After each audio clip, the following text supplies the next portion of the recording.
Tapusin na natin tong series na to bago matapos ang 29.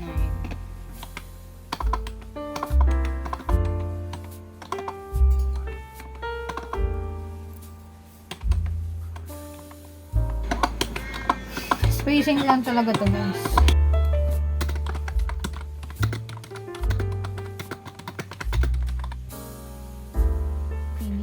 After 5 years, the Pitan series is now complete. It started with seeing the Pitan, Travis and Clara teaching us sometimes love finds you when you least expect it. Then wait me in the Pitan, Russell and Mika proving that waiting is worth it when it's for the right person. Finally, love me in the Pitan, Elise and Jaden showing us that love can break you but also can be the very thing that saves you.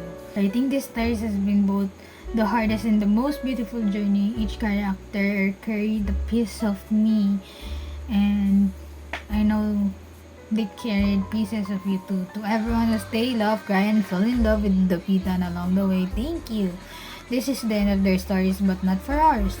Because in some way, we'll always find each other in the Pitan. See, in the Pitan, we'll really chill. Remove that. Damn. Damn.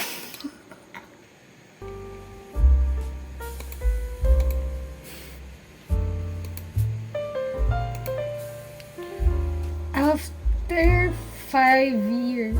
5 years. I'm done. 7 works published.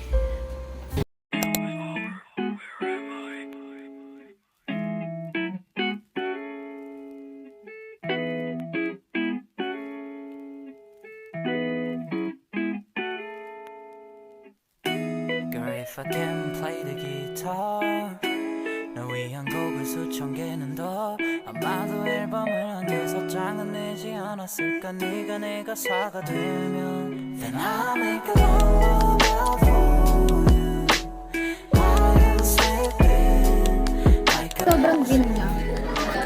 Nakita mo. Ano masarap ka?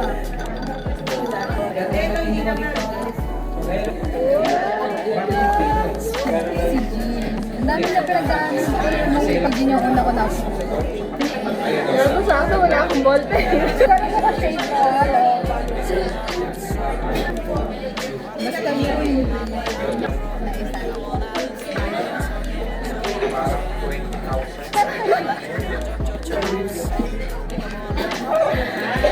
Talaga shade mo.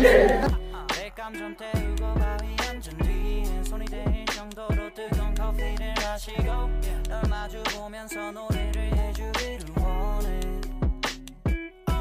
Girl, if I can't play the guitar, 넌 오그라드는 걸 싫어하니까 난 절대 촛불을 100개 밝혀놓고 널 밤에 불러내서 노래하는 일은 안 해. But every time you want it, 잠만 오는 날 위해 기타로 잠이 오는 노래 만들어줄게. 뭘 원하는지 말해주지 않아도 돼. 내가 알아서 하니까 Then I'll make a lullaby for you.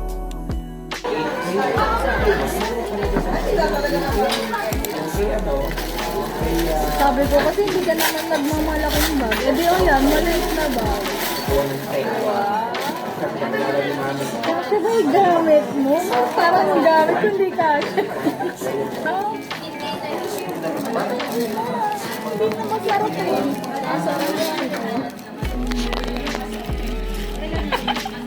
Nireguluhan ko siya ng bag. Kasha yun. Putang ina, ano to? Ganito pala ba? Oh, hindi na kasha yung yellow pad dyan. Kasha to, tupid. Sige,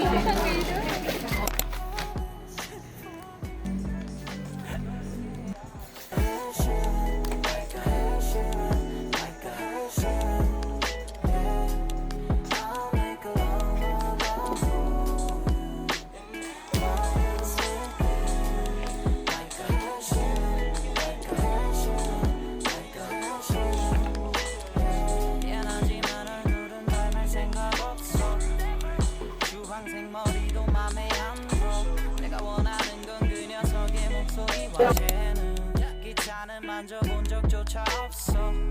내가 원하는 건 어디 아무도 안 오는 곳에 렉감 좀 태우고 바위 앉은 뒤에 손이 대일 정도로 뜨거운 커피를 마시 Hi everyone!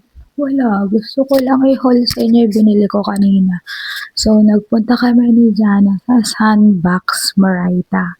And, bumili ako nun. Pero since wala akong dalang cash, bumalik na lang ako ng hapon kasi nahiya naman ako kay Jana mangutang. Pero binayaran ko yun sa kanya, okay? Nag-announce na yung BTS. Nasama yung Manila. So, I was like, nung nakita ko siya, sobrang kabado ko.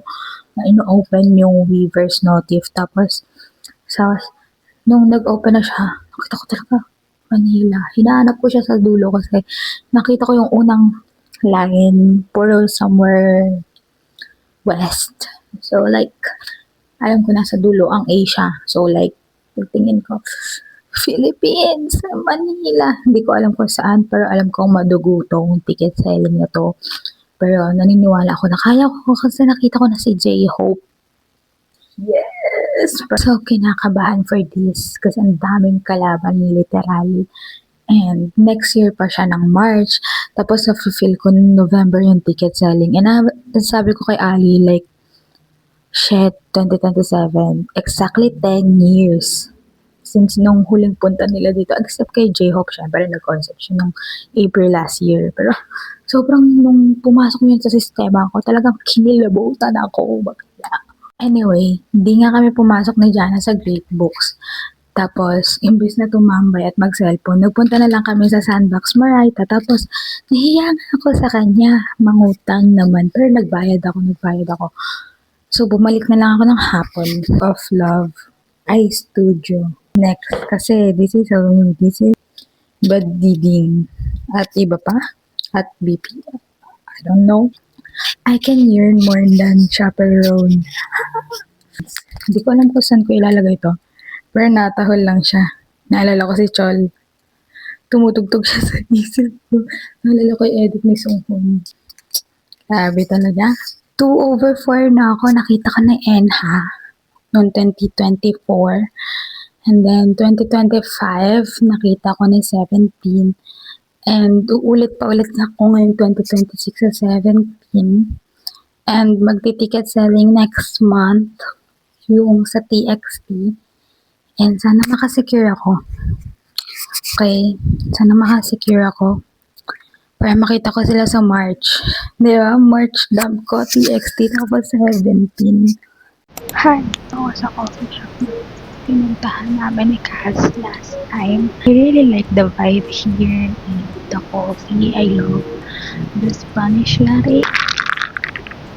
And then last time, baturan ko, binigyan ako ng A1 book para kape by Aliluni. If I'm not mistaken, si Aliluni yung author ng Lucid Dream. Gaya na sa akin kasi mahilig daw ako sa kape. So like, tara kape. Gusto ko lang mag-thank you kay Kaz.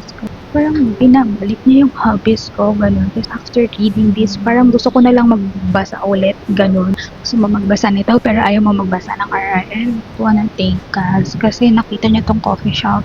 Ang feel ko binabalik niya yung hobbies ko. And sana wag kasi like, ang scary if ang susunod na ibalik niya ay pagpe-paint.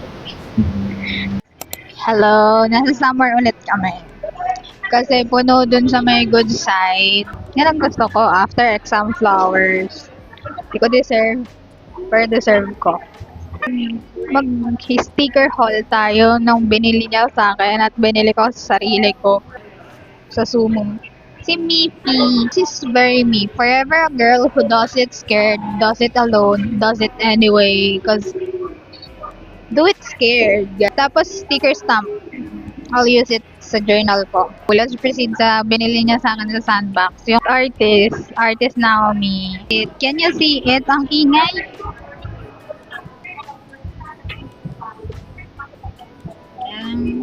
I love it, guys. Sa heyday. It's not living if it's not with you. The 1975, one of my favorite band. And ito, for my journal, it's a lily. Mukha siyang lily, pero it's not. Another flower. Tapos, Ang corny. Sobrang matchakit. Matchakit. Masakit. Binila niya rin ako. Kasi, couple na daw kami ni Jana sa ganito, so why not sa sticker din? And this one, matcha girly. I'll put it sa tablet. Yan lang.